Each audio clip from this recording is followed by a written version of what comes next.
4 बातें जो व्यक्ति को अपनी पत्नी से भी छिपाकर रखनी चाहिए। पति और पत्नी को एक दूसरे का पूरक कहा जाता है। दोनों सुख दुख के साथी होते हैं। फिर भी जीवन की कुछ ऐसी बातें हैं जो किसी भी व्यक्ति से नहीं कहनी चाहिए। अपनी पत्नी से भी इन बातों को छिपा कर रखना चाहिए, वरना भविष्य में परेशानी झेलनी पड़ सकती है। आचार्य चाणक्य ने अपने ग्रंथ चाणक्य नीति में ऐसी 4 बातों का जिक्र किया है जो हमेशा खुद तक ही रखनी चाहिए। अपनी पत्नी को भी नहीं बतानी चाहिए।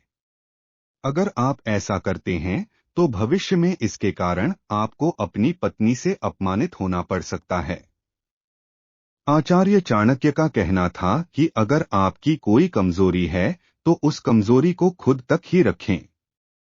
इसे अपनी पत्नी को भी न बताएं।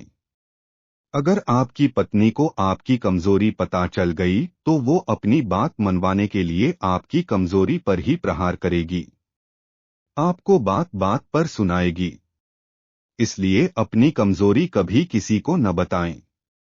अपनी कमाई के विषय में भी आपको अपनी पत्नी को कभी नहीं बताना चाहिए। अगर उसे आपकी कमाई पता चल गई तो वो उस पर अधिकार जताते हुए आपके तमाम खर्चों को रोकने का प्रयास करेगी। इस कारण कई बार जरूरी कामकाज पर भी असर पड़ सकता है। दान का महत्व तभी होता है जब उसे गुप्त रूप से किया जाए। आप अपने किए हुए दान के बारे में कभी पत्नी को भी न बताएं।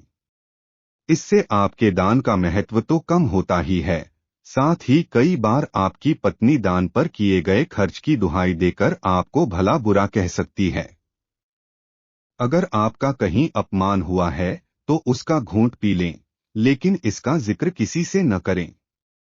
अगर आप पत्नी से भी इसका जिक्र करेंगे तो वो उस समय तो आपके पक्ष में बेशक बात करे, लेकिन समय पड़ने पर आपको उसी अपमान का ताना देगी।